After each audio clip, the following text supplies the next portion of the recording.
Hey everybody, this is Bo. Welcome back. We're going to go through Stanley Parable again. This time with a fourth way of going? I'm trying to eliminate all the ones. Following Stanley, he was sure of it. If he checked over his shoulder now, he would surely catch them. It was only a matter of time. Oh shit, it's like going like as if we're fucking crazy. Because I keep doing it over and over and over again. So the narrating keeps changing. Oh, it's going to be so creeps. Oh, Jesus. I guarantee it's going to be something like a Slender or something. It just creeps up on you. I actually have to play Slender. I haven't ever played Slender yet. Alright, so we're going to go through the boss again. Stanley came to a set of 2 open doors. He entered the door. We'll do the boss room again. So we go up to the boss's office. And this time we'll go through the mind control facility. Yet there was not a single person here either. Feeling a wave of disbelief, Aw, come on! Go up to his boss's office, hoping he might find an answer there. Ah, the broom closet. Dude, seriously? Someone, like, they took care of the broom closet?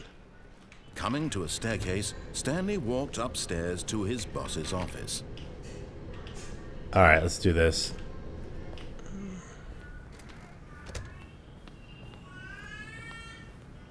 Stepping into his manager's office, Stanley was once again stunned to discover not an indication of any human life. What could it mean? Stanley was in such a rush to get through the story as quickly as possible, he didn't even have a single minute to just let the narrator talk. Ah, that's funny. Anxiety isn't healthy, so he relaxed for a few moments with some calming new age music. Oh, no, I can't. I have to keep talking, otherwise this music, otherwise I'll totally get content ID strikes. So it's, no, I'm going to keep talking over the music, so that way I don't get content ID strikes. I'm not going to talk over the music so I don't get content ID strikes. I'm not going to talk over the music so I don't get content ID strikes. I'm not going to talk over the music so I don't get... Oh, thank Christ. I hate music. Stanley calmly walked forward into the opened passageway. Oh.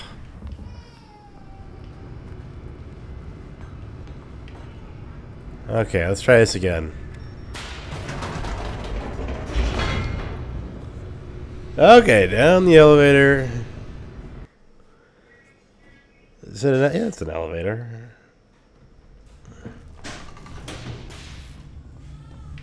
And here we go. Escape is still there. Stanley walked straight ahead through the large door that read Mind Control Facility. Here we go.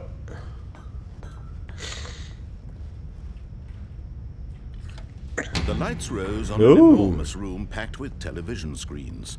What horrible secret did this place hold? Stanley thought to himself. Did he have the strength to find out?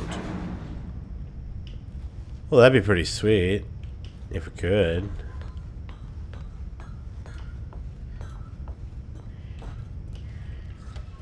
Now the monitors jumped to life, their true nature revealed.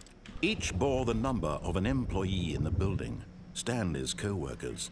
The lives of so many individuals to images on a screen, and Stanley, one of them, damn it! Frickin' Blizzard updater meant nothing. Okay, sorry about that. Frickin' Blizzard updater.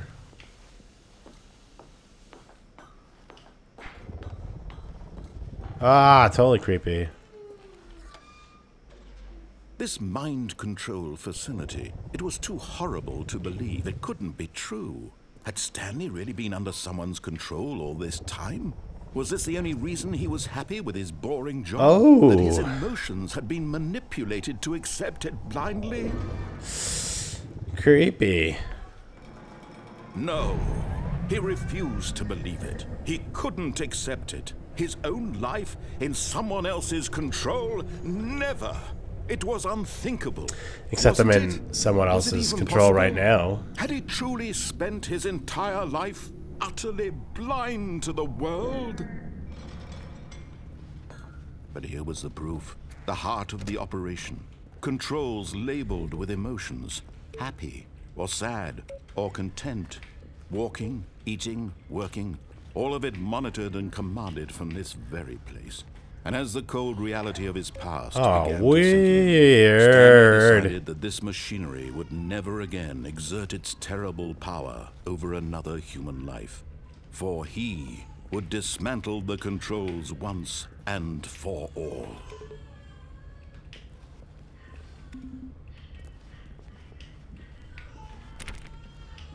Alright, well, let's see if we can figure this out.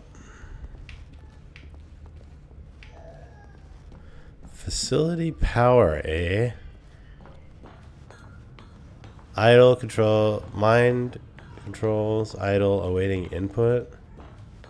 And when at last he found the source of the room's power, he knew it was his duty, his obligation, to put an end to this horrible place and to everything it stood for. What does that say? I don't know. Let's try to take off first.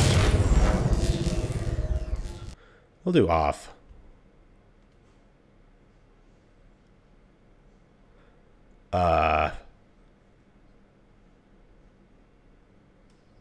Blackness. Ah, and there a we go. rising chill of uncertainty. Was it over? Well, I don't know if it's over. I was thinking like having to press escape there for a moment. Yes. He had won. He had defeated the machine, unshackled himself from someone else's command. Freedom was mere moments away. Uh-oh. And yet, even as the immense door slowly opened, Stanley reflected on how many puzzles still lay unsolved. Where had his co-workers gone? How had he been freed from the machine's grasp? What other mysteries did this strange building hold? But as sunlight streamed into the chamber, he realized none of this mattered to him. For it was not knowledge or even power that he had been seeking. What was it? But happiness. For Perhaps reals? his goal had not been to understand, but to let go. Ooh, that's pretty deep. No longer would anyone tell him where to go, what to do, or how to feel. Whatever life he lives, it will be his. And that was all he needed to know. It was perhaps the only thing worth knowing. Stanley stepped through the open door. Wow, sweet. Stanley felt the cool breeze upon his skin, the feeling of liberation, the immense possibility of the new path before him. This was exactly Nice. the way, right now, that things were meant to happen. And Stanley was happy. Huh. Alright, so I guess the lesson for that one. I beat the game? Weird. So I guess the idea is to unshackle yourself from a corporate and what the hell? Well, we're going to have to do that in the next one, guys. So this was the 4th playthrough. We'll continue this on the 5th. We got to turn the machine on. Plus, there's other stuff on the right side. So we'll do the machine on this time. So let's do that. Like, comment, subscribe. We'll talk to you soon. See you. Freaking weird game. Jeez.